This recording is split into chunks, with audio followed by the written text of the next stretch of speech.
Inspire. Yeah, Pro Inspire. Is that a consultancy and Similar. It's kind of, we're a nonprofit, but we do like consulting type of services. So we do leadership development for folks in the nonprofit sector. And it can range from individual support to fellowship programs, public workshops, to organizational support, like internal culture. Or development. Yeah, that kind of stuff. And we do research. In sector influence. Cool. What a fun day. It's really fun. I mean, I get to come do things like this, you know. I know Ebony from other parts of my work, Ebony White, and so you know, you get to meet wonderful people, and I love it because it's responsive. You know, leadership development organizations, we've always, you know, so we get to be responsive to. I love that. And I think it's so important for us to I'm watching soccer. Absolutely.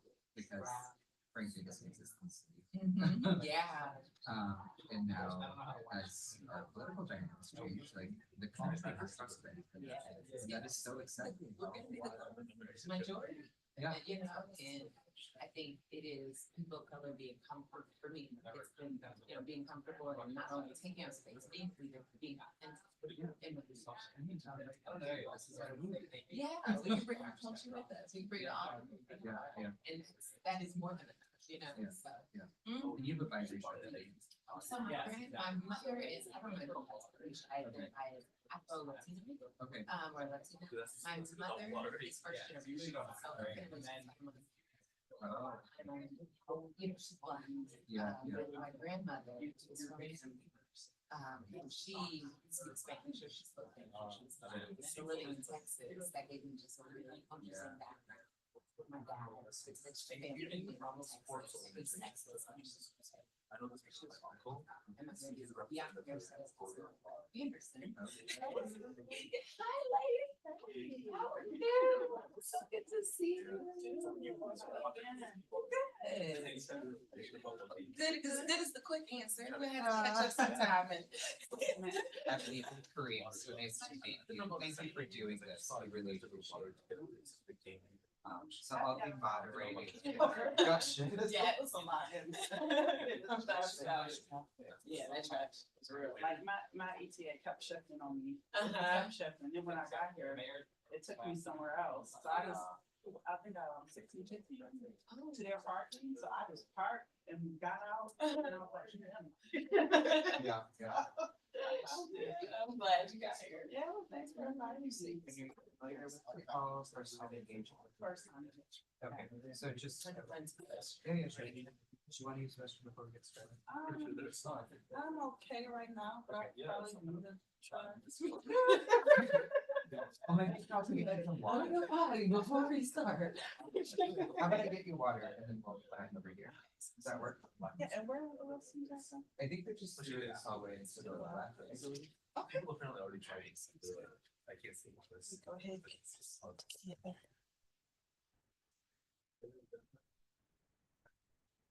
No, not like a. Super cool things.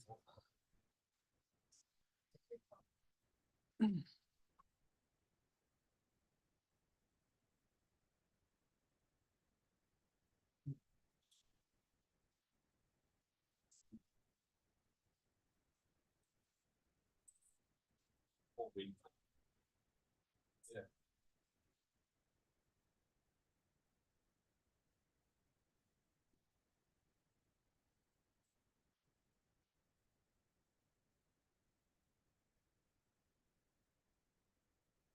I think that's here. Yeah. Well, you are quick. There you go.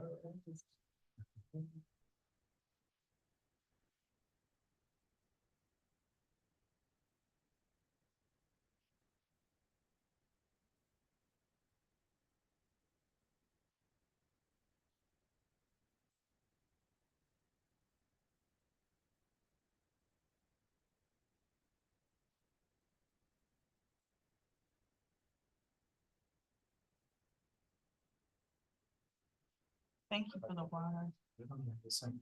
These mics are fine. Oh, right now? Yeah. Okay.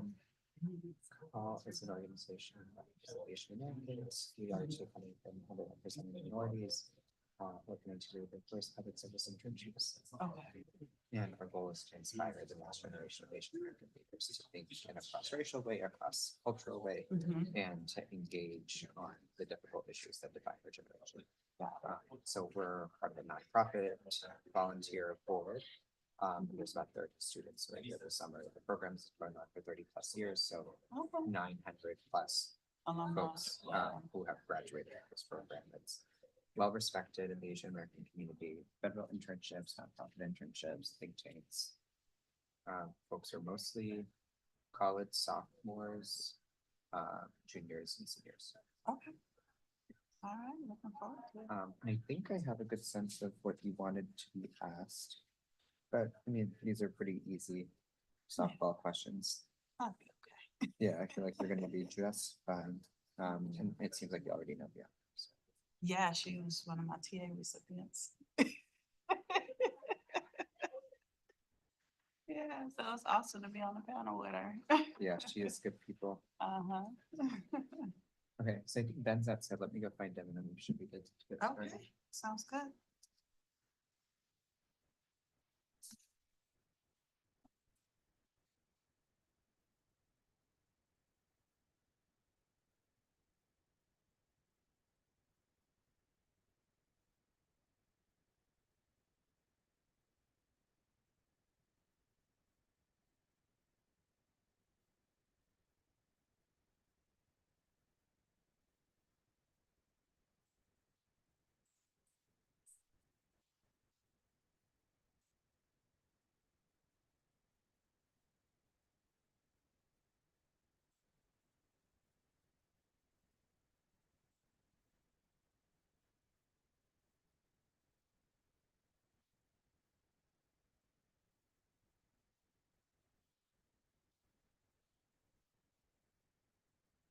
Here. I said, you're all prepared. Yeah, kind of. There's a pen. Yeah. Make sure it works because I haven't used any of these pens forever. I just ran out the house. Girl, I put some thoughts together this morning and I'm reading what I put together. That's why I'm like kind of ish. Show up as I am. And we're gonna all be authentic today. Girl, I might not want my authentic today, so I need to script myself. This is true. No, this is true. Mine either. We're gonna see what happens. My authentic might be a hot mess. So my mind is all over the place today. Oh, girl. No.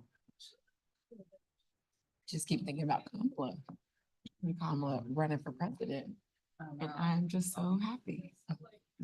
Is that right? Turn the phone off. Oh, yeah, these are mic'd and ready, so. I guess we gotta be bipartisan. Yes. Yes, that's part of the job. Save that for the catch up. Stop it. This is probably a good thing they don't have to sit next to us. Oh, yeah. Yeah, no. So.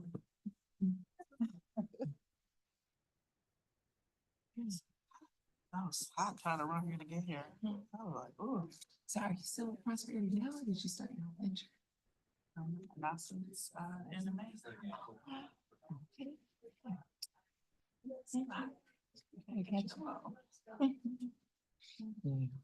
Hello, hi. Ooh, Nice to meet you. I'm Nice. Bianca. nice to meet you, Ben. Hi. You made it. I know the traffic's crazy. Oh, we were in a car. We literally just pulled Oh, your over, light's on. Oh, thank you. parked, Don't want your phone to go dead. and I found a scooter and scooted over here. Well, our office is, I scoot all over the place, Okay. so it's not that big deal, but our office is above Judiciary Square, so Okay. right close to the hill. Okay. It took us half an hour to get like 2 blocks. It's crazy. So we were like, oh, forget it. Yeah, it's crazy down there for sure.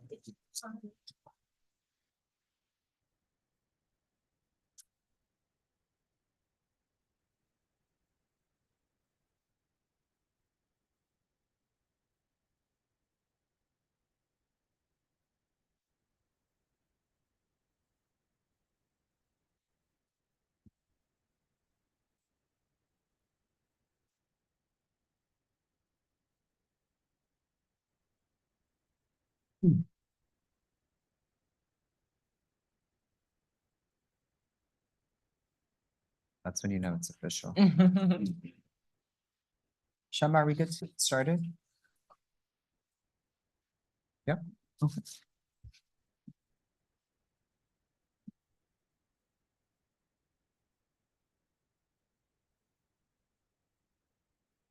Hello, good evening, everyone. Y'all hear me okay? Yep, okay. Welcome to CAPAL's Washington Leadership Program. My name is Kareem Farishta, and I serve on the Board of Directors for the Conference on Asian Pacific American Leadership, or CAPAL. I'm also currently serving as the Director of Intergovernmental Affairs in the Office of the Secretary of Defense at the Pentagon. I'm obviously here in my personal capacity and volunteer with the CAPAL board. And at CAPAL, we cultivate Asian American, Native Hawaiian, and Pacific Islander public service leaders by providing opportunities for formative professional development opportunities and growth opportunities across their early careers. This includes our annual public service scholarship and internship program, a roundtable series, mentorship programs, and tonight's Washington Leadership Program. Our 2024 WLP series was pulled together by a group of our recent scholars and interns and our alumni. So we are incredibly grateful for their partnership, their friendship, and their support. For tonight's discussion, we are excited to welcome Ben de Guzman, Ebony White, Chingcha Bang, and Bianca Anderson to our panel discussion today. Tonight's session is about cross-community building and solidarity in 2024, where we'll discuss topics such as cross-community coalition building and the nuances that exist in building connections both within and outside the AA and HPI community, as well as avenues to uplift all of our communities. There's also going to be an audience survey that follows the panel discussion. We'll have panelists respond to audience Q&A at the end. We invite you to stay until the end of the session for our networking session, where we hope you can meet with folks from our board and leaders from our community. We encourage you to use and follow the hashtag for today's conversation, hashtag #WeAreCapal, to post about today's conversation online on your social media. And thank you to our speakers and to our panelists for joining us this evening, for sharing their time. And a very special thank you to our 2024 CAPAL sponsor, the DC Mayor's Office of Asian and Pacific Islander Leadership, or MUAPIA, for making tonight's program possible and for supporting CAPAL through and through year after year. And I'm thrilled to now welcome our panelists. And before we start, just to get a sense of who's in the room, can you raise your hand if you're affiliated with CAPAL? And raise your hand if you're a summer intern. Okay, and raise your hand if you are currently an intern in DC, but not associated with CAPAL. Awesome. Okay, and then just another sampling.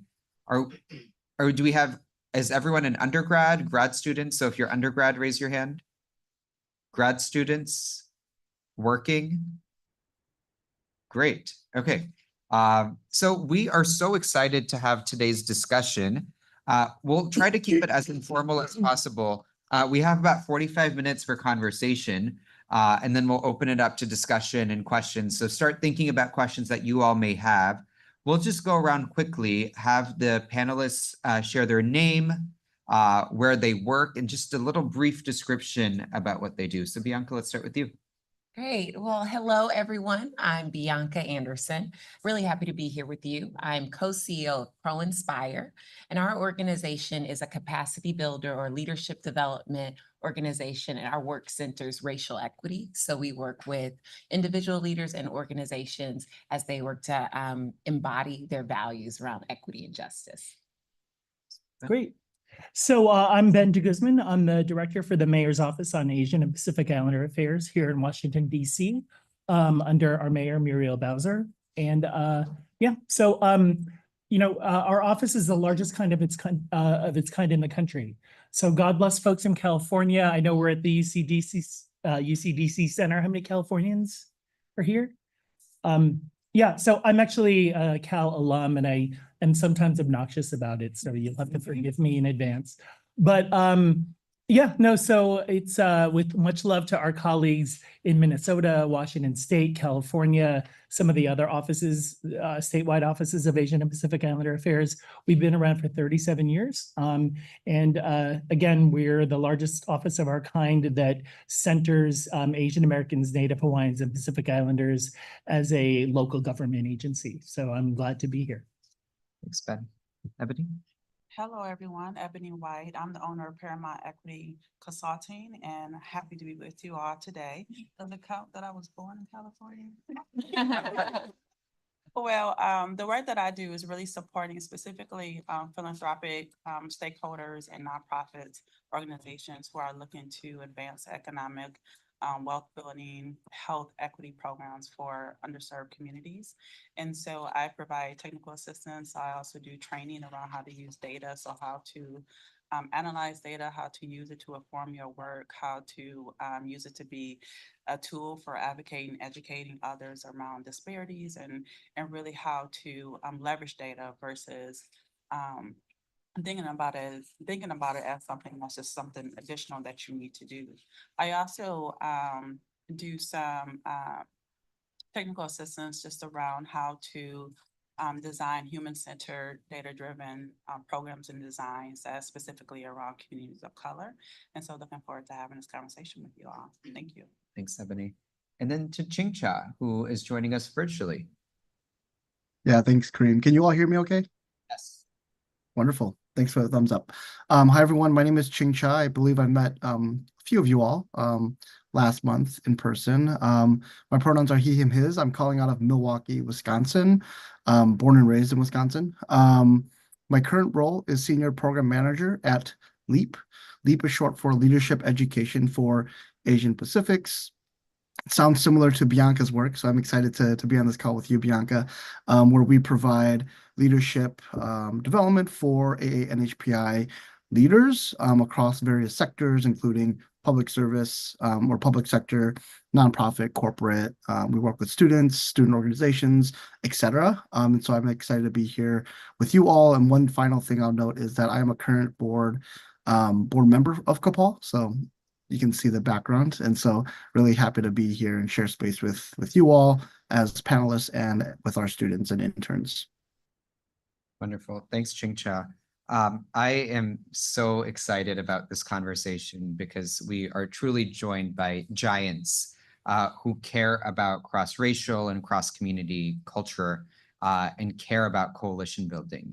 Coalitions aren't built overnight. They are built through trust and respect and responsibility. And those are themes that we continue to highlight at CAPAL, because when we think about public service, isn't just the empowerment of the Asian American, Native Hawaiian, and Pacific Islander community. It's about the empowerment of all of our minority communities together so that everyone can succeed. So we'll start with Bianca and Ebony with this first question, which is thinking about what first inspired you or drew you to the sector that you're working in. And if you could just talk us through that pathway, because the other thing that we all know in public service is there are no straight paths. And Bianca actually got her start off in education. So I'll let her share a bit about that. Thank you. Yes. So I started my career as a classroom teacher. I taught kindergarten, second grade, and then middle school. And as I was teaching, my first teaching school was 90% African-American students. So most of our kids were on like free or reduced lunch. And I was like, okay, it's cool. We have the same socioeconomic background. They're all Black kids. So everything's going to be like really similar, right? But it wasn't, because often our racial identities get collapsed, right? We can get monoliths into, if you're this racial identity, everybody's the same. But really, one of the things I saw very evident in the classroom was that all of my students had different needs that were often unmet because they were grouped together. And that reminded me of my own experiences. When I was growing up in school, my full name is Bianca Mercedes Casanova Anderson. But I grew up in Dallas, Texas, and my skin color has been the same my whole life. And so when I would say my name, people would look bewildered. And they would have kind of a little frown on their face, like, well, where are you from? Where are your people from? And having to explain, my grandmother was from Panama, my grandfather was from Cuba, my mother is first generation. Having to just explain was so tiresome. And I wanted to just like change my name when I was a child. So fast forward, when I'm a teacher, I see how our education system and so many of the things around young people's lives really boxed them in, really created like a monolithic type of experience. And that was the thing that I wanted to change. I wanted to expand the way that young people, particular Black kids, can show up in school, right? And be valued for their essence, for exactly who they are. And so my career has really been about paying it forward. So remembering those experiences that I had, whether it was as a child or as a classroom teacher, and wanting to leave the place better than I found it, wanting to do something for those who were coming after me so they wouldn't have the same barriers or challenges that I've had. So that's really what has propelled me forward in the next steps of my career, is thinking about what was really messed up about this thing and what would I want to do differently for those who are coming behind me. Thank you. And Ebony, I imagine that you didn't just one day end up at Paramount Equity. And the pathway to learning about and thinking about equity is one that's built off of a lot of professional experiences. So could you perhaps talk us through your journey and what that looked like? Yeah, definitely. So I've always had a desire and passion and just want to give back to the community. My mother was very community driven, always had me out doing volunteering before I even knew what that was. But it also gave me just a perspective that people always have it worse than you. And even though we didn't have much, I learned to appreciate what we did have. And as I began to work in the just career, the first thing I did was youth development work. And one of the things that I noticed by doing this work was that I was really I was confused about where resources was coming from and how it was actually being dispersed throughout communities. And it put me on this path where I found myself at the Catalog Foundation, and I wanted to be part of where the money was, to be honest. I wanted to be able to be part of being able to make decisions around where it was going, because I did not see it being put in the communities that needed it most. And so as I was working at the Catalog Foundation, it really gave me the privilege to not only be able to think about systems and how they interact with each other, how they impact families' abilities. And so being able to work across education, health, economic, and even civic engagement, all those things, it really helped me to think about how these issues really impact vulnerable families and vulnerable kids. And then at the same token, I had the opportunity to do a lot of work around racial healing. And so that gave me the opportunity to not only think of beyond the systems, but to think about the interpersonal side of the work that doesn't get talked about a lot. But to be honest, it's just as important. And so it gave me the opportunity to really think about how the shifts, not only the systems, but the hearts and the minds of the individuals who are making decisions behind these decisions that's really impacting communities. And I feel like if we want to really create a society where everyone has the opportunity to thrive, we really need to think about how we can really have equal value across all human beings, because there is this fundamental belief that's embedded into our systems around a hierarchy of human value. We need to dismantle that, to be honest, just dismantle it and really create some conditions that's equitable for everyone. And so as I have build out my career over the 20 plus years, I really have been able to bring that lens to all the work that I do. And that it's not about just systems, but it is the people too. They both are equally important. And it might be the soft work, but that is the work that really shifts, to me, the hearts that we need to do in our society. I love what you're getting at, because it reminds me of this quote from an abolitionist, which says, "It is our duty to fight for our freedom. It is our duty to win. And we have nothing to lose but our chains." And in the work of racial healing is about losing those chains, right? About moving the conversation forward And it's beginning to equalize a playing field that for so long hasn't allowed people the opportunities that they deserve. So I'm going to switch the conversation over to Ben and to Chingcha to just talk us through what do you do every day at work? And if we could hone in on a particular instance, that moment where you're like, this is why I do what I do, and this is why it's so impactful. And just tell us that story of, okay, when I was working with community, I was able to achieve X. And that's when I knew the work that I was doing was really important. So Ben, over to you. Um, well, I should acknowledge that my colleagues just walked in. So Vicky is here in our office, who runs our grant program and our language access program, as well as Hannah, who is with us this summer. I think that I spent a career in the nonprofit sector for good almost 20 years working with a lot of the ANHPI advocacy groups. I spent some time at LEAP, Chingcha.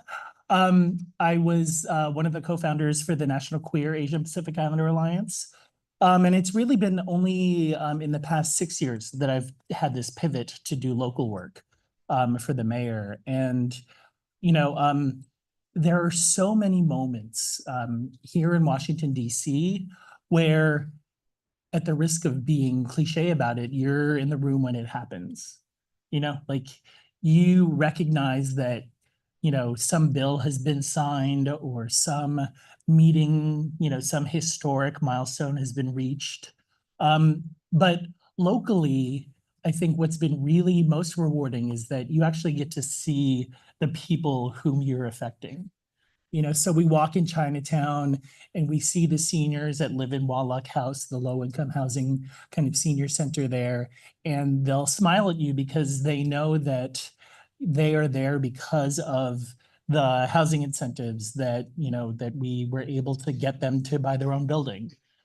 They know that we are there because the extra additional measures that we've taken to address public safety in the neighborhood are working. So to see them smile at you and like you just know that's the needle that you're always trying to push forward, move, right? So I think in terms of this phase of my career, that's the moment that, that keeps me going.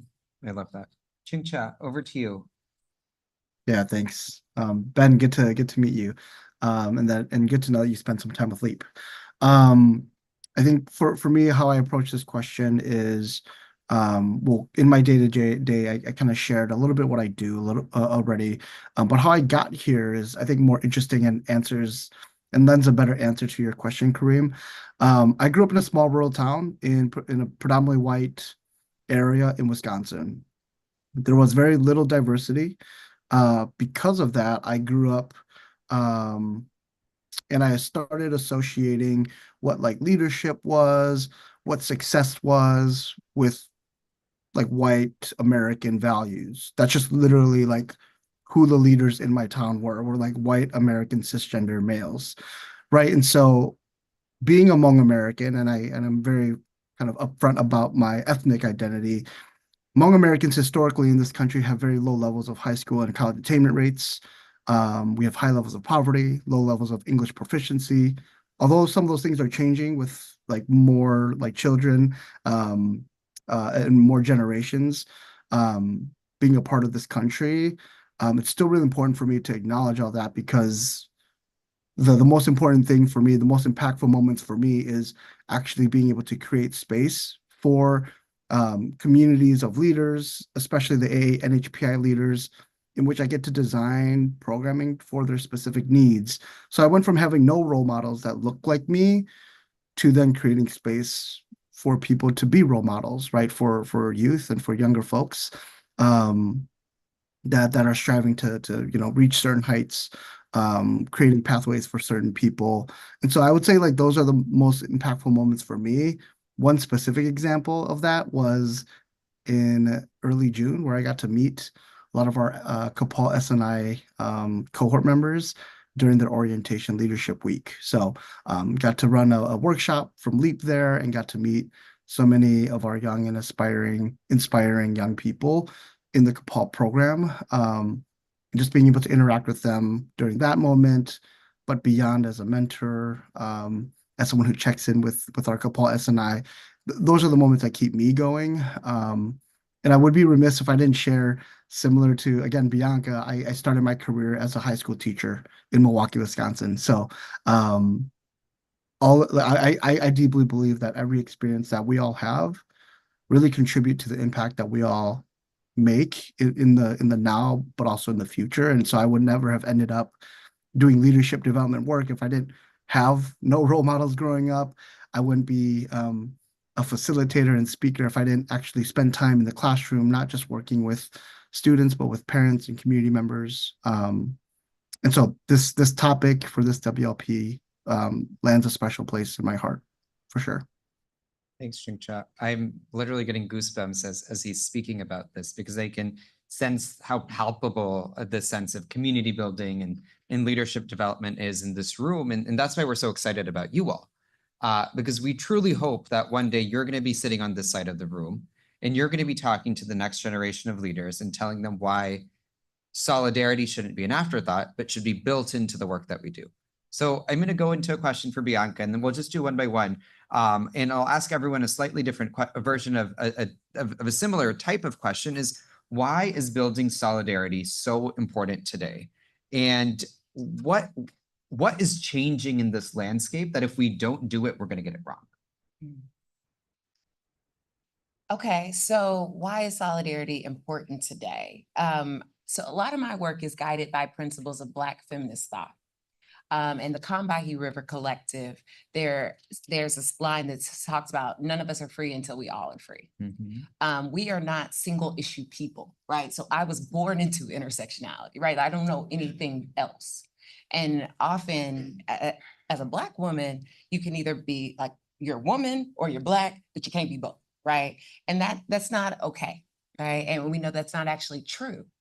So when I think about solidarity, it's actually us being more authentic about what is real in society. What is real is there are multiple issues that we are all impacted by, regardless of our race or our gender, right?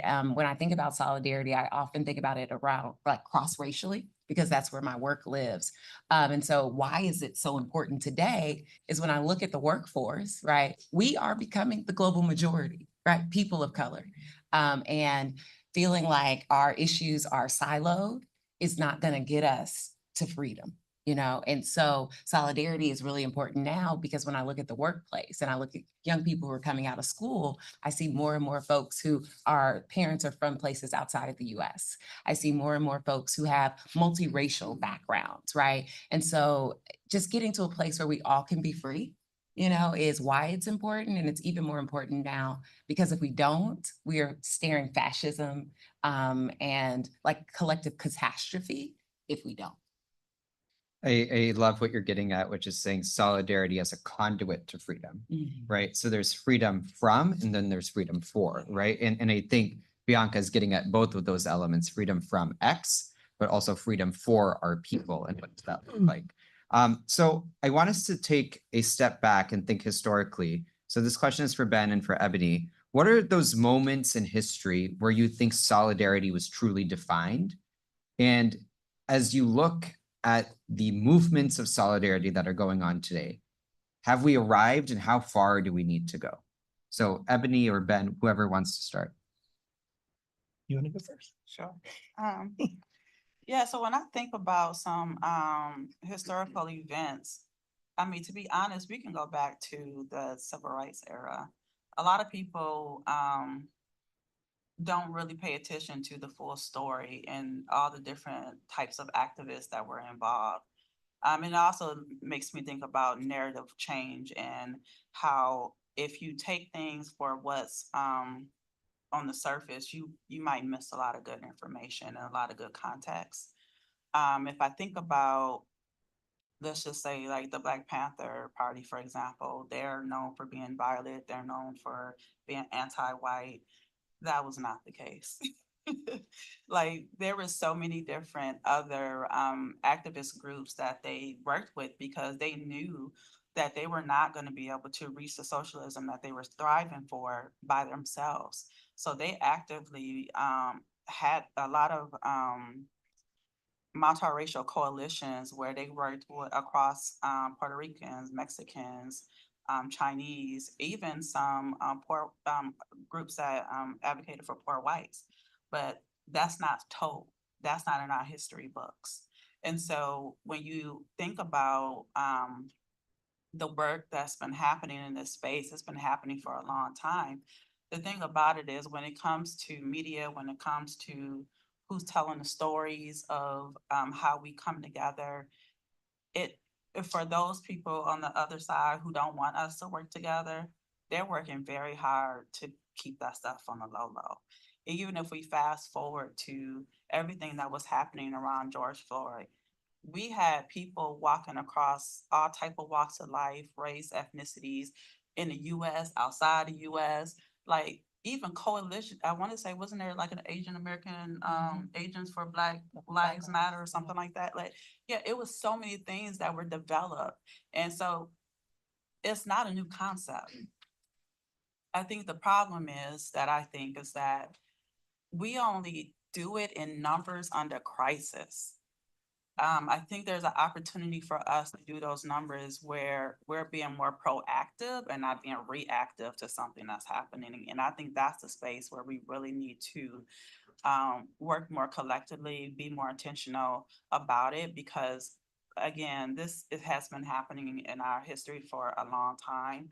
We have definitely, we're stronger together, period.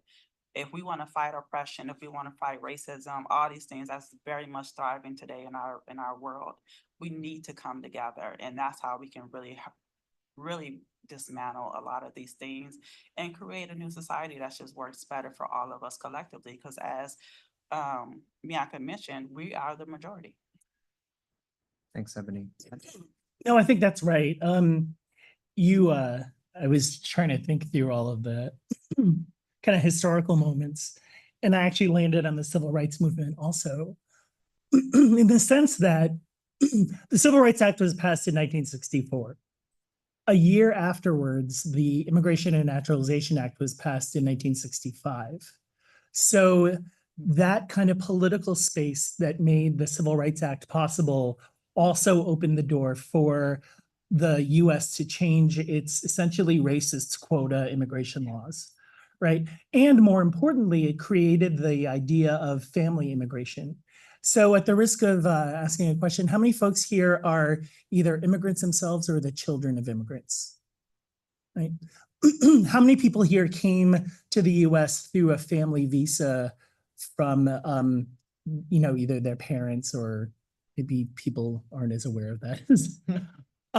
So that, again, the political space that created that opportunity for us and for America to diversify itself was made possible by Black folks that pushed for, civil rights, not just for them, but for all of us, right? And the irony is that, the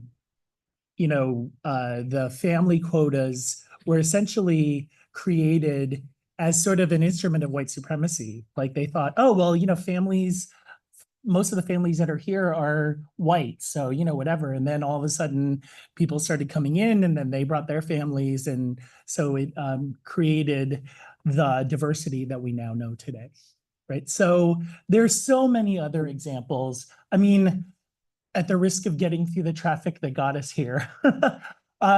You mentioned the idea of building coalitions, and it's been talked about elsewhere, kind of not when we need them, but when we have the space to build them. These days, sometimes it feels like we're always in crisis mode. And we do have to take moments like this to appreciate the kind of opportunities that we have to build multicultural coalitions. So, we're not in crisis now, so let's do some of that tonight. So often when you think about history, we think about dates in the past. One of the dates that I want to put on your radar is 2026. That's the year that America turns 250. And it is a big opportunity for us to think about how far we've come and how much further we need to go, right? Because That's when America turns 250. But if you look at something like the 1619 Project, it talks about how America's story begins long before she was created, right? So there's this idea that a story is told from the arc of a nation, and then there's a story that is told from the arc of a people. And I think it's very important for us to keep those ideas in mind. And where does the Asian American community fit in, right? The construction of the transatlantic system, right? Of thinking about the folks who came to build the railroads in this country, the murder of Vincent Chin. There are moments that have defined American history and the tragic shootings that took place in Atlanta, right? Those are all part of this story of the Asian American community. But then there's the stories of 9/11, right? There's the Muslim American community that's part of the Asian American community. There's the story of Native Hawaiians and Pacific Islanders. So let's think not just about dates in the past, but dates in the future. And how are those dates in the future going to be benchmarks for where we want to be? So I want to take a question up to Ching-Cha.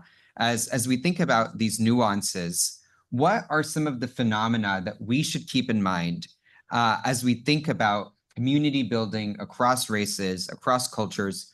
And the important part here is both within and outside the Asian American community. What are those things that we're missing? And can you shed some light on how we can keep those front and center? Yeah, I think my fellow Palinist, sorry, not Pal panelist, I was thinking about Palestine while folks were talking. So I'm gonna actually bring that up in a moment. But my fellow I still can't say it. The other panelists have already shared that a lot of the BIPOC communities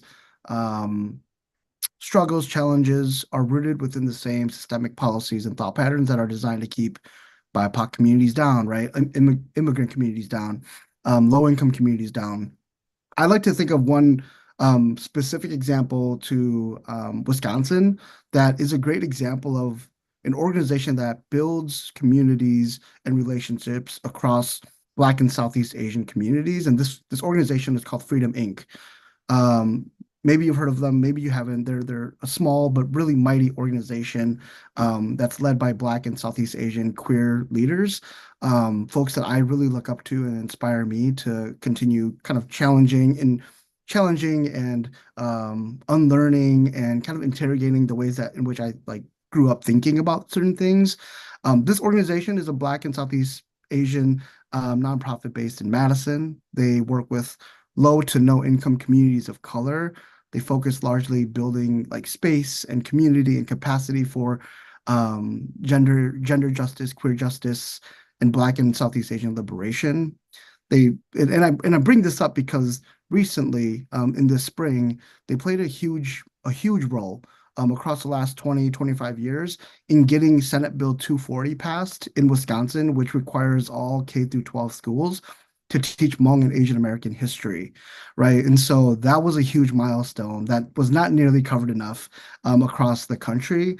But it's organizations like these that have taken the time to build vulnerable trust, to build relationships, for them to show up for each other in moments of need, but also as Ben and others have said on the from the panel, have taken the time to build that trust when they're not in crisis mode, right? So that when the needle needs to move, when the conversation needs to move, communities show up for each other, right? And so one thing that I like to think about specifically is how do people become allies, right? And I know that that question's probably coming up later, but in my kind of just in my experience, kind of receiving allyship, but also being an ally for folks, it's really about showing up and showing out, right? And leaning into those that are most affected, most marginalized, and using and leveraging my privilege and my power in whatever way that makes sense to uplift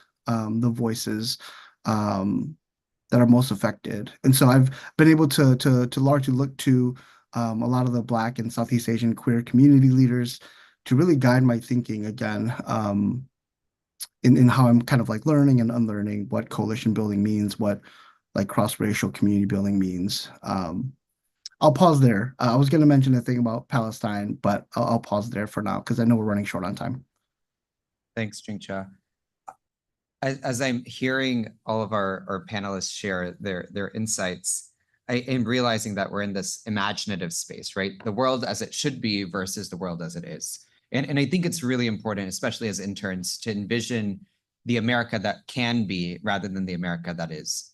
And that's why CAPAL is so special. It's an opportunity to think about where public service should be. But we're also pragmatic and we realize that there are real systemic barriers at play.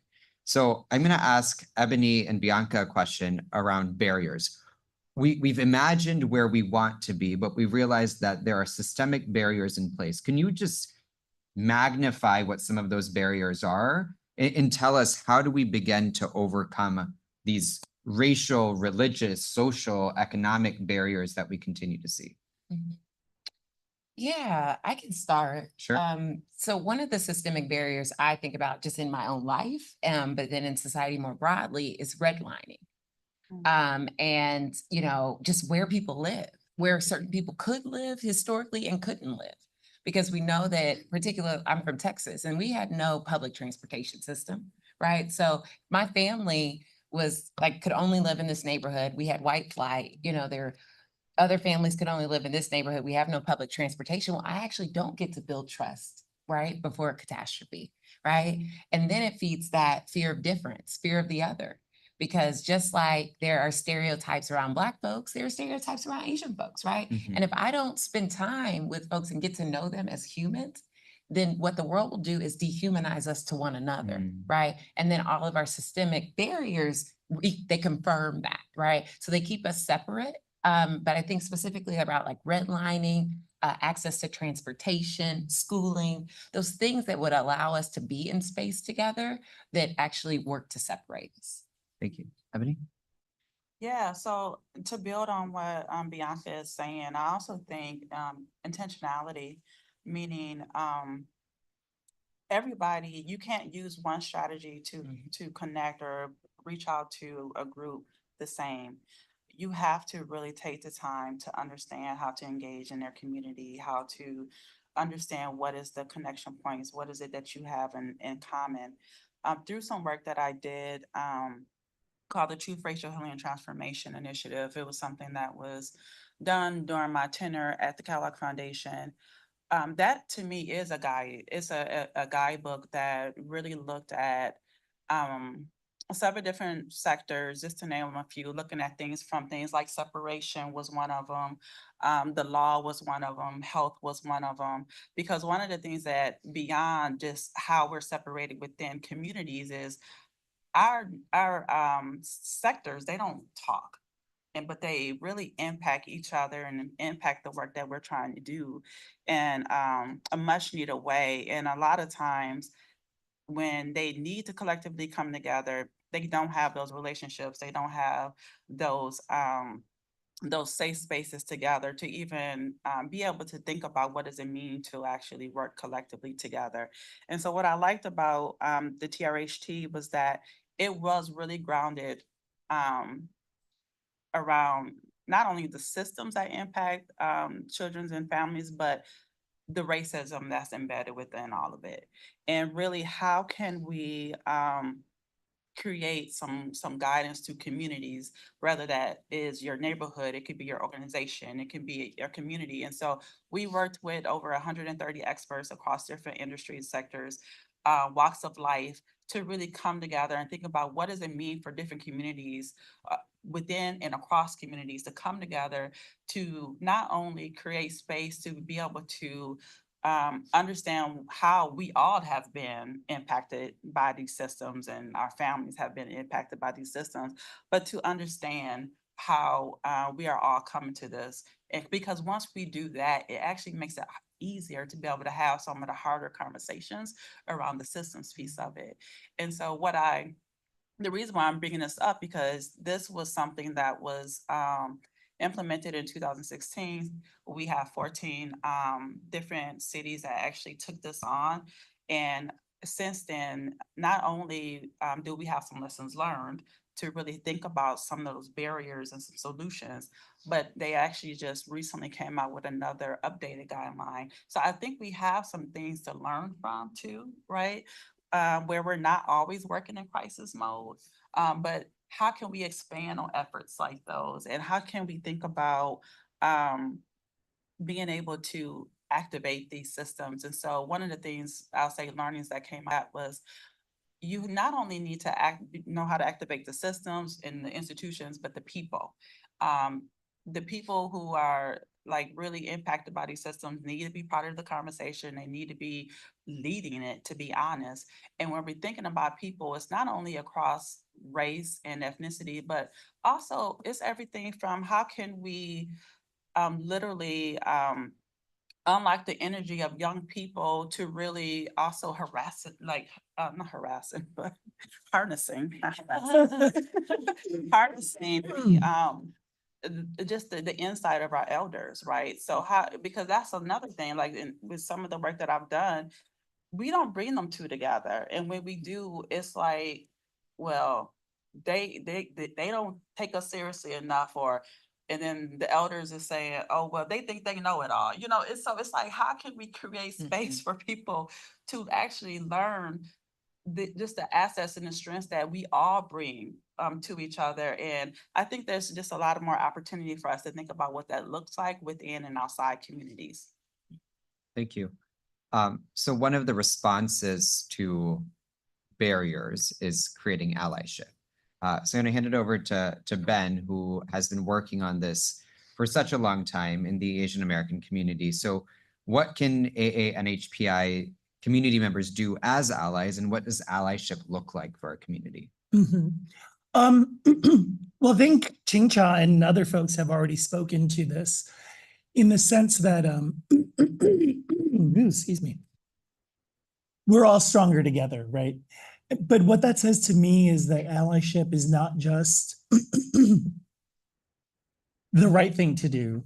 It's politically the smart thing to do, right? So to build power across communities means that we are better able to be more successful, to be able to invoke allies that can provide political cover for you, that can say the things that can speak truth to power in ways that you can't, or tell different sides of a narrative that you can't, are effective strategies, right? So as I had an example, I think that, and part of it for me is storytelling, right? So, just because it's the right thing to do doesn't mean that you'll do it. So if you need, or that someone else will do it, right? So if you need to tell them that story of why it's important, then you have any number of stories, right? So I saw a dear friend of mine at the Asian Pacific Islander Americans Health Forum event the other day, and we were both doing civil rights work in the AANHPI community 20 years ago this year. And marriage equality was just happening, right? Marriage equality had in fact been happening in Hawaii 10 years previously, when they went through their own Supreme Court journey. But on the continental US, places like San Francisco and Massachusetts were grappling with the issue. And so for us as civil rights organizations, we were thinking about well, what is our role, right? Forgetting that the Japanese American Citizens League was, had its own historic moment supporting marriage equality. You should read it in Helen Zia's book, Asian American Dreams. It's a really sort of neat telling of that story. But, I was sitting literally at the table as the only openly gay person in the room.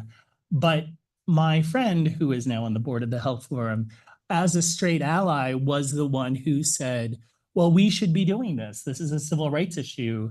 And for whatever reason, I hadn't felt like it was my place to push.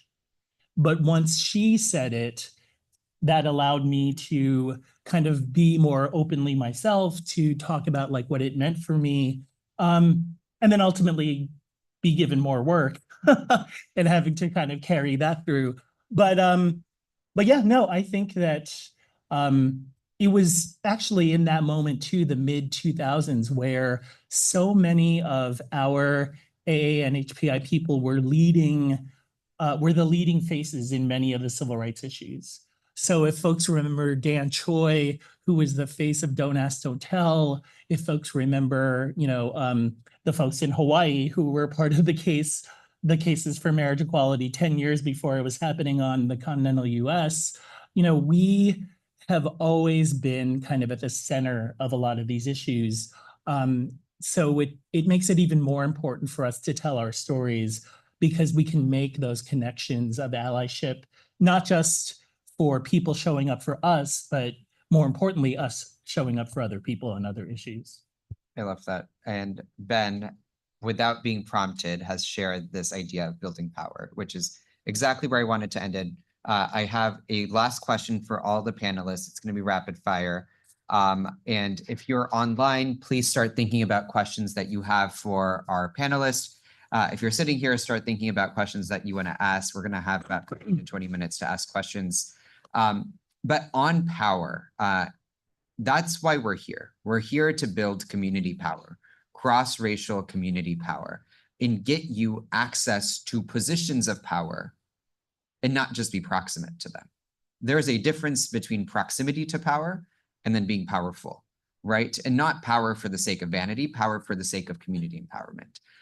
So I want all of our panelists to go through. We're going to start with Ching-Cha on what ideas or advice do you have for the students who are in the room, folks who are listening in, about building community power through the lens of public service? How do we continue to push to be in places where we belong and where we're seen, but also bring our communities with us?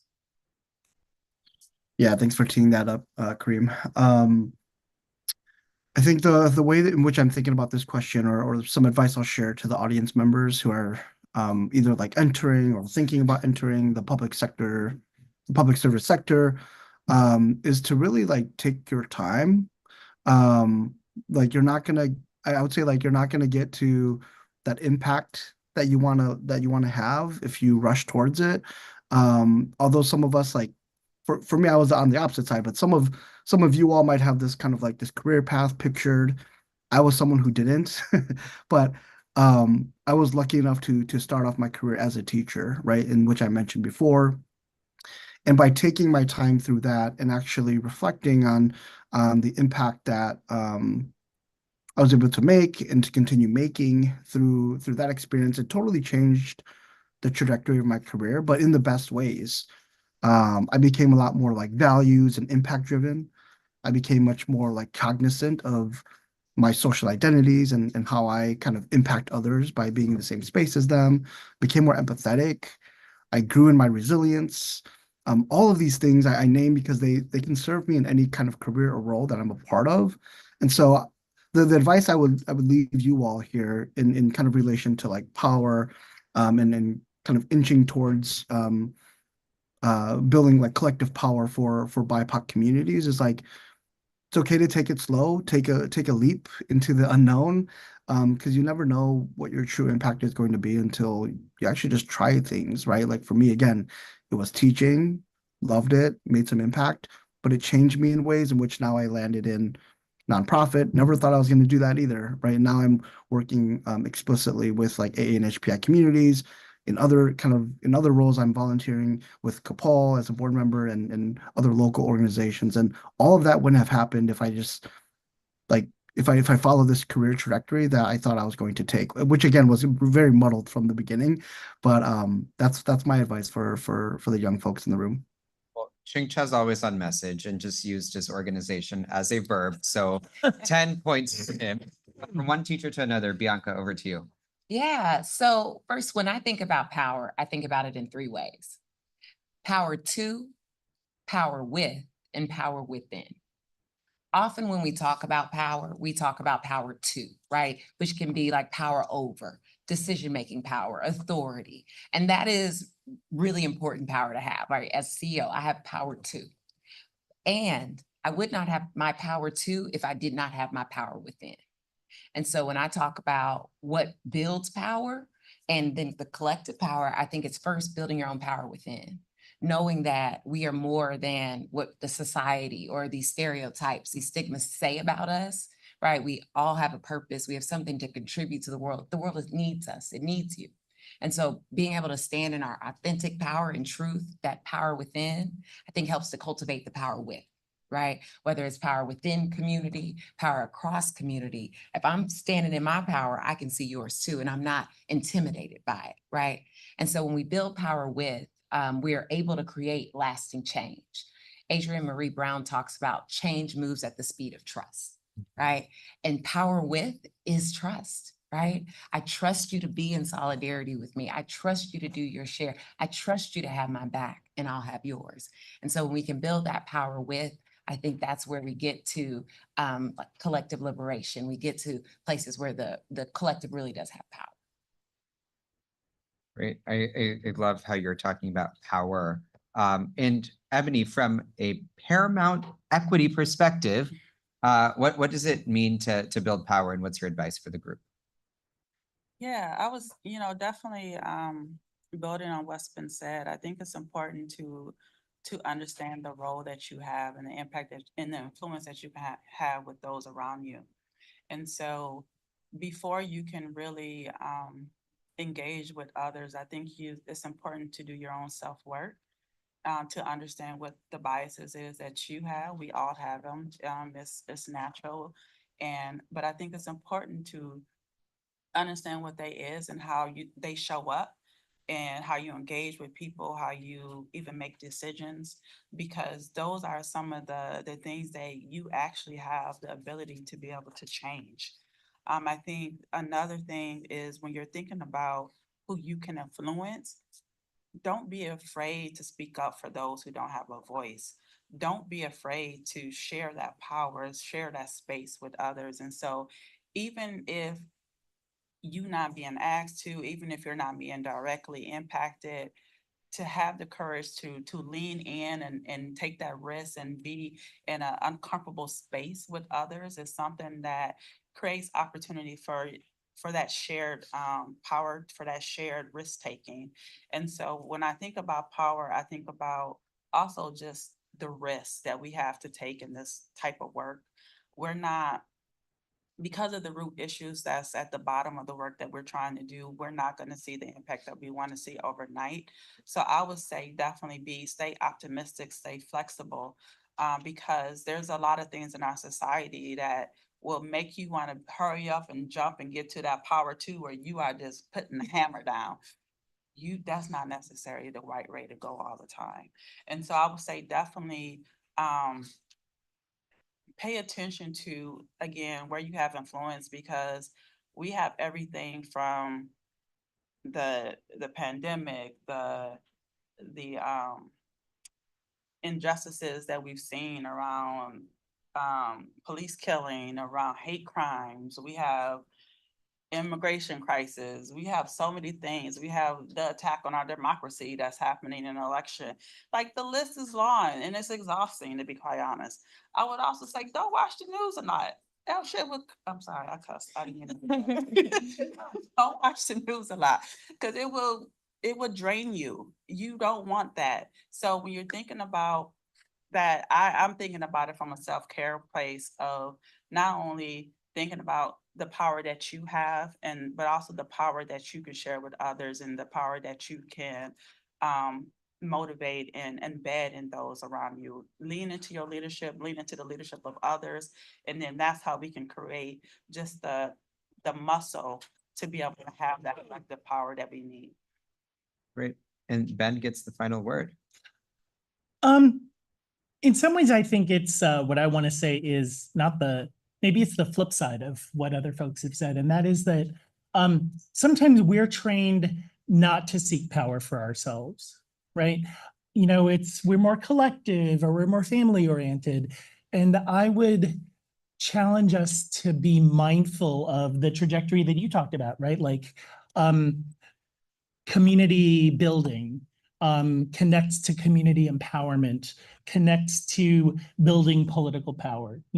When I first moved to DC, I had very little sense of what I wanted to do, only that I wanted to kind of be part of a changing the world, right? Like I knew that I wanted to be the change that I wanted to see in the world and whatever, but I was very naive about the political kind of the need for political power to make that happen, right? So now that I'm here in the position that I'm at, I'm mindful that there's not been an Asian American on the nor a Native Hawaiian nor a Pacific Islander in the DC City Council. We only have one person who holds statewide office, and he's in the school board, the superintendent school board. So there are a handful of folks who are in our sort of micro ANC system of like micro government, and they're great. And it's a platform for bigger things. And, you know, it also creates the image that we are not here, that we're not locals, you know, that we haven't had people who've been here for generations. So you may not see yourself as someone holding political office, but it's important to be mindful that if we're building community, it is to build community empowerment, and with the idea that someday, you know, that we will increase the pipeline of people who will hold political office and who will be able to kind of throw the hammer down when they need to. What a great place to end. So thank you so much to our panelists. We still have a few minutes to go, so I'll hand it over to Hannah to talk about the survey and also to re-engage our group. All right, awesome. First of all, let's give a huge round of applause for our panelists, Kareem, Bianca, Ben, Ebony, and Chingcha. Thank you so much for such a thoughtful and impactful discussion tonight. So for our in-person attendees, you probably saw a paper survey that's going around the room. We do ask for all of our attendees, whether you're online or joining us in person, to complete the attendee survey if possible. Your responses do help keep programs like CAPAL's running year after year. And so as we complete the survey, we will go into the audience Q&A portion. For our virtual attendees, you can drop all questions in the chat box. And then for our in-person attendees, we'll be handing out over mics to you shortly. But to kick off our Q&A, I will actually throw out a question from one of our virtual attendees. So Henry Zhang, who is also one of CAPAL's interns this summer, he says, "Thank you so much for today's session and all of the insight you provided with us today. Could you describe what has been your experience dealing with those barriers and what has been the most effective way to build communities and solidarity? My second question is, what do you think best defines a community?" So this is for any of our panelists. Nothing like an easy question.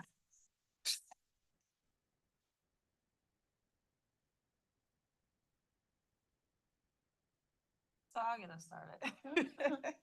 So just if I recall the original question, it was around what has been my experience with battling some of the barriers. I go back to really understanding, for one, whenever I'm working with someone or going into a community or going into a group of folks that I'm working with, I never go into anything thinking that I have all the solutions. I always go into communities with solutions. I've typically, as a funder and as a technical assistant, I'm always brought into a community that's not my community. So I think it's very important to not only be top down. You don't want to do that, but you also, you want to actually create space for the community to provide the solutions, to help the key stakeholders, whoever are the resources, who are really like the folks that have the gateways and to what we're trying to do, to really be able to create that space for them to be listened to be heard, to be authentically engaged, and not just ask, but really engage in as the solutioners. And so I think when you're thinking about this work, it need to be grounded in community. It need to be grounded in the group that's been marginalized on whatever the issue is that you're collectively coming together with. I also think that you need to understand that people know what they need, they know what they want. So don't define that for them. I also think, I've done a lot of work in the Native American communities, and you have to understand cultures. So if you're trying to do coalition building, you need to understand and appreciate the different culture lens that we're all bringing to the work. You don't have to agree and do everything, but you have to acknowledge and appreciate it. I think we can coexist and appreciate our differences. And so I think creating that space again for us to be able to hear each other, see each other in a really authentic way, I think is very important. Um, I find when you bring folks in from the beginning and then you kind of take it on yourself, that's not helpful nor is that authentic. They need to be part of it throughout the process. And so keep people engaged, keep the community engaged, I think is very important. I would also say that when you're thinking about coalition building, one of the things that I also see as a barrier is just really trying the momentum of keeping it up. And so when we're thinking about resources, I think you definitely want to understand the resources you have. What is the strategies to keep the resources going? What is the strategy to keep people engaged? How can we think about who's not at the table? So again, asking those questions, having those checkpoints, who's missing that should actually be here?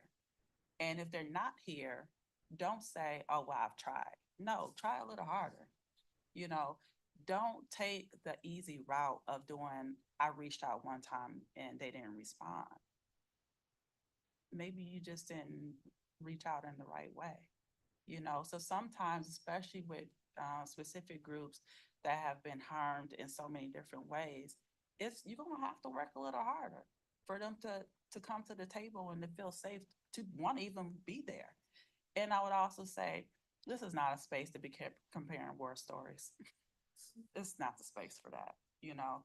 I think this is a space to share and to acknowledge, because we all want to be acknowledged, we all want to be heard, but it's not about comparing, it's not about pointing fingers. That's not what this is about. So if you bring that kind of energy to the space, it's not going to do nothing but harm the work that you're trying to do. And I don't remember what the second question was. Well, so the question that I recall was the very simple question of what is community? And what I just wanted to make a point that communities are always defined situationally, right? So as a Filipino American, sometimes we are like, are you Southeast Asian? Well, to the extent that that the Philippines is part of the ASEAN kind of geopolitical union entity or whatever, sure, we're Southeast Asian. Are we Pacific Islander? Well, to the extent that the Philippines are islands in the Pacific, one could make that argument. But are we in a US political kind of environment where Southeast Asian often refers to folks who come from refugee backgrounds and who have a political agenda that thinks about refugee communities and the impact of refugee policy as opposed to immigration policy, as opposed to American colonialism on their communities? Yeah, so to the extent that maybe I'm not Southeast Asian in a particular room.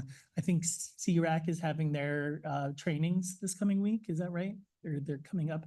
But, am I Pacific Islander? To the extent that many of those entities have and still have legacies of American territorial possession, sure. My twin brother was stationed in Guam when I first moved to DC, and we both recognized that neither of us had political representation in Congress. And that was something that we both inherited as part of our legacy as Filipinos. But I would not say that the Pacific Islander struggle is one that I have directly now, right? So I am happy to support my friends as they're doing advocacy around the Organic Act or Native Hawaiian sovereignty or whatever, but I'm mindful of my position outside of that as an ally.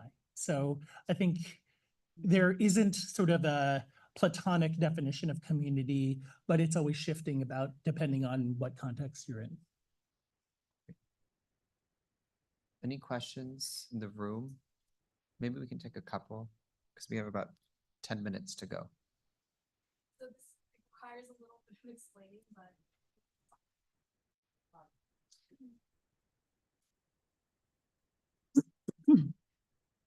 Hello? Okay.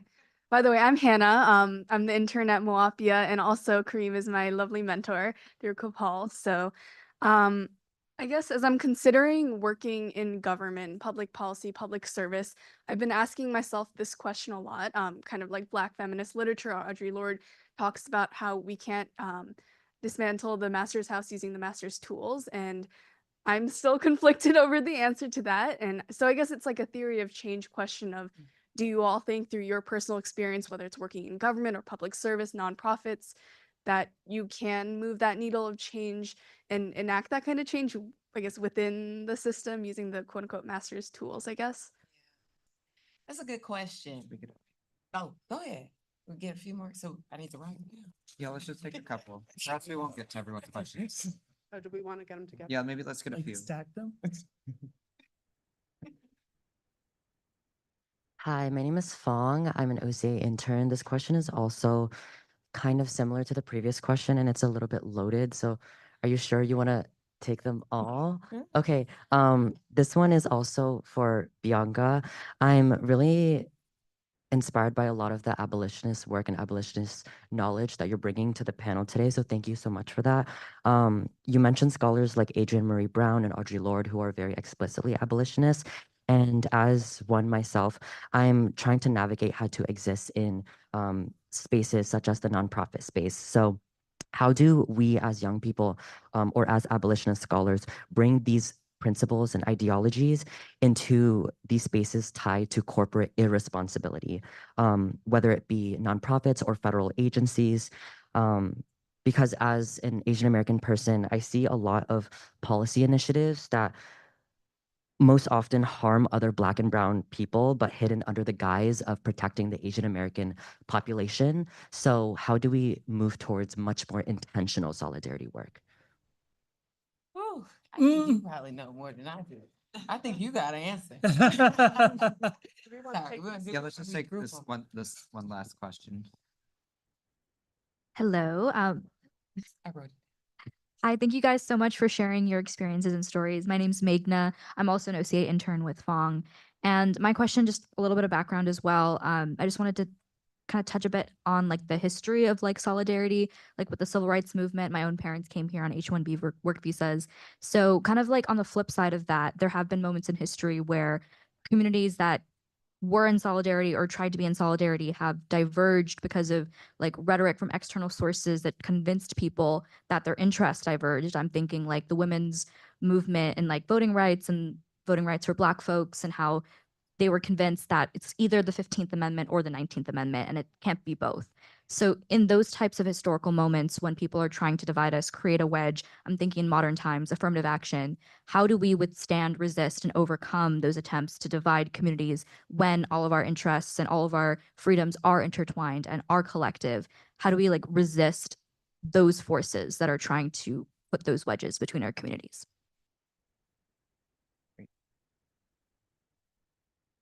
So, Deepa Iyer, who start with somebody who's way smarter. Deepa Iyer, who runs a project called Solidarity Is through Building Movement Project. And they talk about solidarity as a verb, an action, and a strategy. Okay. And so I think that just thinking about it that way has invited me into some of the intentionality, the consistency, and the discipline that is required. Okay, so I just want to start there for the third question. And then I think for the first, like, because I'm gonna try to thread them together. So I think for this first piece around the master's tools. So in social justice work, and I used to be one of them, we can use that quote to like tear everything down and just burn it up, right? And I don't know if that serves us. So I do think sometimes it gets a little oversimplified, right? So when I think about the master is the first part. So if I don't hold the ideologies of the master, is it really their tools, right? Because I think sometimes, particularly with like white supremacy culture, these things, like structure has been in all of our communities in some ways, right? There are things like that can be weaponized to say, oh, these are the master's tools, but if I'm not using the master's ideology, I'm curious if it's still their tool, right? So I do think there's ways to leverage things that were meant for bad for good, right? But it takes intentionality, it takes strategy, and it takes action, right? Because we haven't been the place we're trying to go. You know what I'm saying? And so as we think about abolitionism and we think about, how do we bring the new into the old? It's going to require imagination. It's going to require risk taking. One of the ways that I do it is I think about my values. So I try to think, okay, what are the values that are guiding me today or in my life? And what are the decisions that I can make that are most congruent with those values? So then even if I work in a nonprofit that historically doesn't pay people well, right? The sector, I have to think about my value around equity, living wage, and then I have to make a decision that is in more alignment with that. So that's what I would say kind of there to that piece. And then, yeah, the attempts to like resisting the division piece. Yeah, I just think for me, love is the answer to a lot of this, and division, isolation. I don't know how love can exist there, and so often when I'm kind of faced with those types of decisions, I ask myself, like, what would be the most loving thing to do? And that's a very simple question, but often the answer can guide me to something different, right? So that's what I would say. Deepa was the person who first hired me when I first entered the civil rights space. And then literally the day that I started, we had at 9:30, we had an all staff meeting and she's like, oh, by the way, I'm leaving. She went on to found SALT, South Asian Americans Leading Together, and then all these other fabulous things and 9/11 and all the things.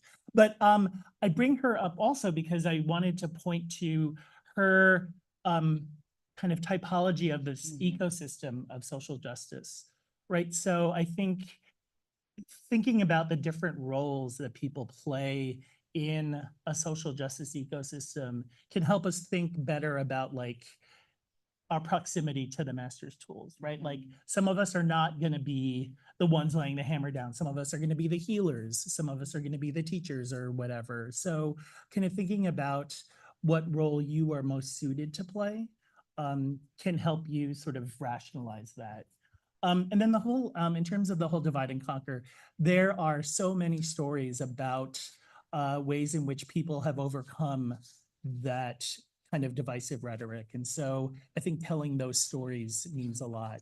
So the story about Larry Itliong bringing Cesar Chavez and Dolores Huerta together to form the stronger, what ultimately became the farm workers movement, right? The Union of Farm Workers.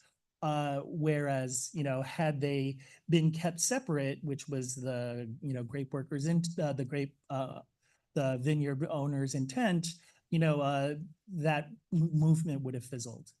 So there's so many stories about how people have come together in spite of that divisive rhetoric. So, pick a story, tell it, and, don't let people keep us apart. Yeah, I'll chime in here as well, just to add on to what Ben just mentioned there. And this is more in direct response to that third question around like the wedge and kind of, living in a very divisive kind of environment. I think about three things. One is, and these things are not kind of like super profound. These are themes of what has been mentioned from the other panelists already, but I really think about like whenever I'm in a space, whether it's with my dad or community members, my cousins who have very different political ideology as me, I oftentimes have to lean into curiosity and really like listen to understand and not listen to react and respond. That's been like, again, it's not like super profound. It's helped. It's helped to create space for people to kind of like really like tease out like what they're trying to say and how they're trying to say it. And so that's been like a small strategy that I've been able to use that has has had, I would say, like generally more positive reactions from people that want to like debate about stuff, right?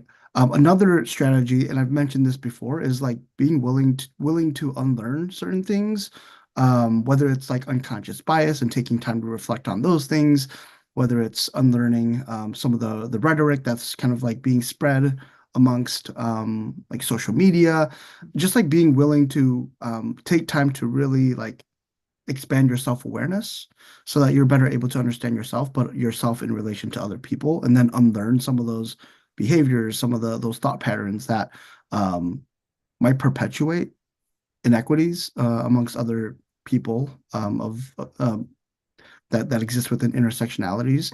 And then the third thing I'm thinking about is kind of what Ben just said, is like being willing to tell your story or tell stories, right?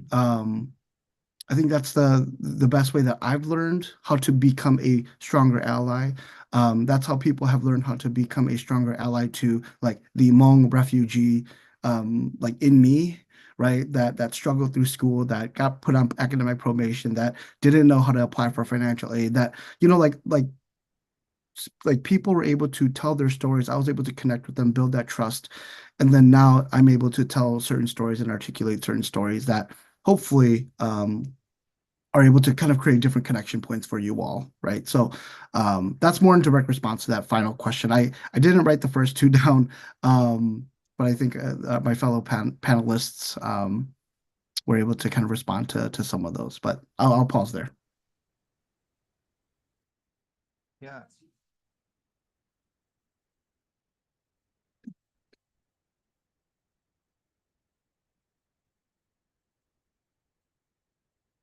Okay, so now we're pivoting to a question from one of our virtual attendees, Akiko. So Akiko says, hello, and thank you so much for sharing such powerful words. You mentioned to not watch the news too much because it can cause a lot of disillusionment. At the same time, it's so important to be cognizant of the issues and genocides occurring around the world to stay informed in order to actively combat imperialism and racism. What are some of your self-care practices and ways to take care of mental health while staying politically involved? I can jump that one off. So yes, definitely agree that you definitely want to watch it. But what I find out is that they repeat the same thing every hour. So just yeah. But I would say for me, self-care is really about I think one of the things that's been helpful for me is to have my circle of friends that I can go to when I need to actually just let my guard down. Because when you're doing this work, I feel like we have to be optimistic. We have to think about, okay, what is the opportunity? And you don't want to sulk too much in the crisis or the negativity that's happening, because then it kind of impacts how you're engaging into the work. And so I think it's important to have your circle of friends that you can just, even if it's just getting some things off your chest and saying this frustrates me, and just getting it off, because then you have to like get back down, roll your sleeves back up and get back to it. I also think that as far as self-care, that um, I find that it's important to have counseling, just to be able to talk through some of the things that's happening. You never know how some of the work that you do may impact you personally. And so I think counseling is something that I would recommend, just as a way again, to have safe space. I also think it's important to utilize your vacation time. Like seriously, like utilize your vacation time, take breaks. You need to take breaks and be able to invest in yourselves and to do the self-care for yourself. I think it's also good to just find different ways for you to um, give your brain just that break. And so whether that's doing fitness, it could be reading a book, whatever it is, I think it's important for you to find those ways to do that. Try to stay optimistic, because like I said, there's a long list of things that we can complain about. There's a long list of things that is going on in our society, but there's also a lot of good things. And so don't go down the pipeline on social media of all the negative things that's happening. Be intentional, look for some of the good things that's happening out here.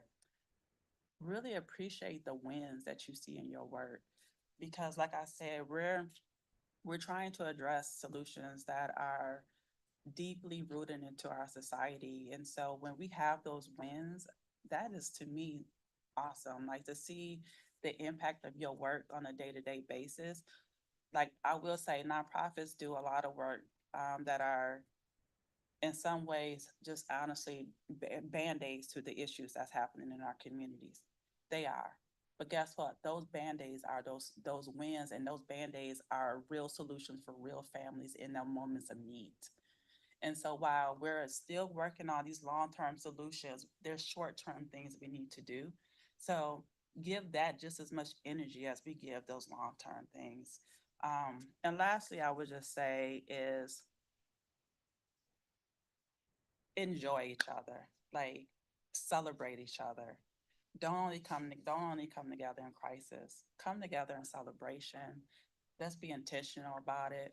Let's just create our own opportunities to engage with each other in a way where it's actually just not even about work, but just getting to know each other as people, as human beings. I think I think we need to have those intentional spaces to be able to um, do the hard work of understanding how we're all coming to this work, but we are all individuals. We're all people, right? So everything don't have to be structured. So go out and just have dinner sometimes and, just create, just have fun. Like don't get bowed down and overworked like some of us do. I am truly a workaholic and I worked really hard to stop being one.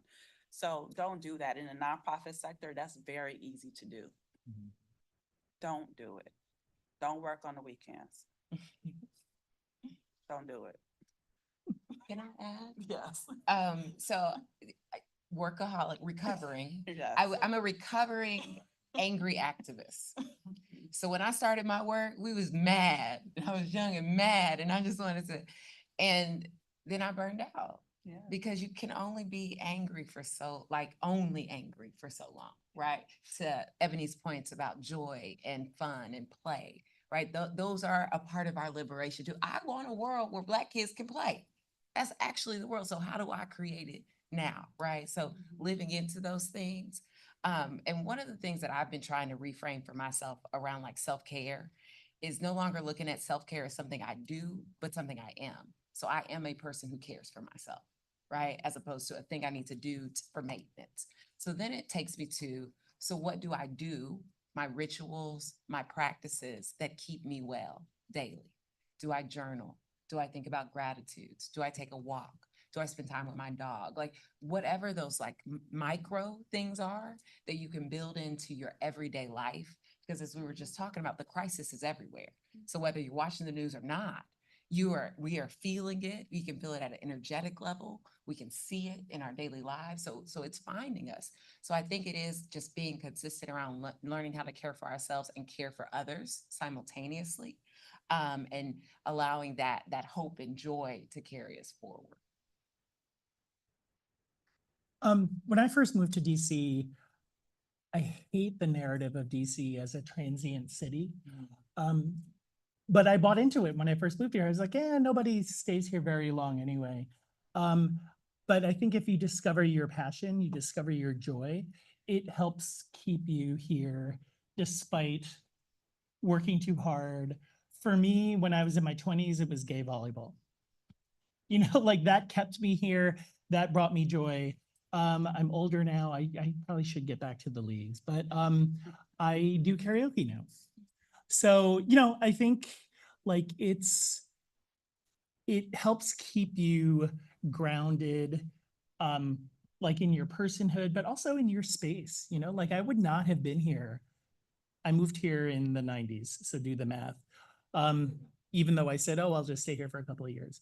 But yeah, no, so I think it's really important to find what outside the workplace brings you joy. Final questions before we send it over to Corinne? Well, Ben, Bianca, Chingcha, Ebony, thank you all so much for your time, your thoughtfulness, your energy, and frankly, the work that you do, because we need you, and hopefully we're cultivating the next generation of folks who will be sitting here to lead us in a direction of resilience and power building and community building. And to folks who are in the room, if you enjoyed our WLP session today, we have one more session for you. WLPs are on Wednesdays from 6 to 7:30 Eastern, both in person and virtually. And we have our next and final WLP session on the 2024 elections. It is going to be on July 31st, where we'll discuss topics surrounding our community as a voting bloc, which is very, very, very important. The various pathways you can take to get involved in the electoral process, whether it be from organizing to voter mobilization to voter registration, etc., and address how do we actually mobilize our voters to show up in their communities, given the current political climate that we're in, which we know is fraught, which is tenuous, which is perilous, but is also hopeful. And it is a moment of transformation, of generational transformation, of leadership transformation. So I hope you will register and join us. Our website is capal.org. All of our events are also on our social media. So if you follow at CAPAL DC, you'll see it on Instagram and Facebook and LinkedIn, etc. And before we wrap, I do want to say a big, big, big thank you to our 2024 sponsors, including a special thank you to Moapia and Ben and his team, because if it wasn't for the mayor's office, we would not be able to do this incredible programming. And for that, we are incredibly grateful to Mayor Bowser and everyone on the team. To our panelists, if you could just take a couple more minutes, we're going to take a quick group picture with everyone who's here in the room. And we hope to see the rest of you at our next and final session next Wednesday. And please continue to stay involved, continue to stay engaged. We need you in public service. The world will be better because of your service and your talents. So keep doing what you're doing. And thank you, thank you, thank you for joining us.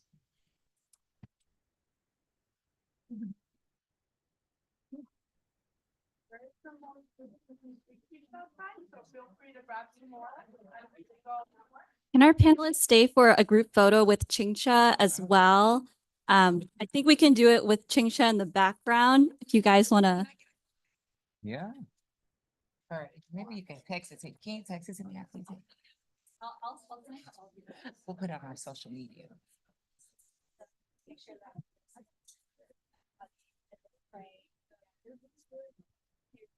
One, two, three. Okay, 1, 2, 3. Thank you all. Thank you.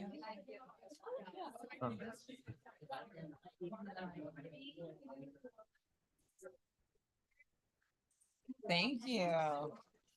Thank you so much, Chingcha. So great to meet you. Nice to meet you. So much fun. Nice to meet you.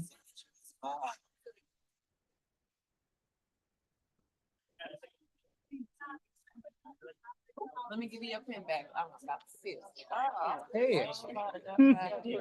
Great. Your name? Ethan. Yeah. Nice to see you. It's it. Yeah.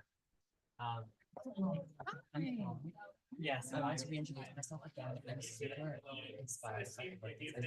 Yeah,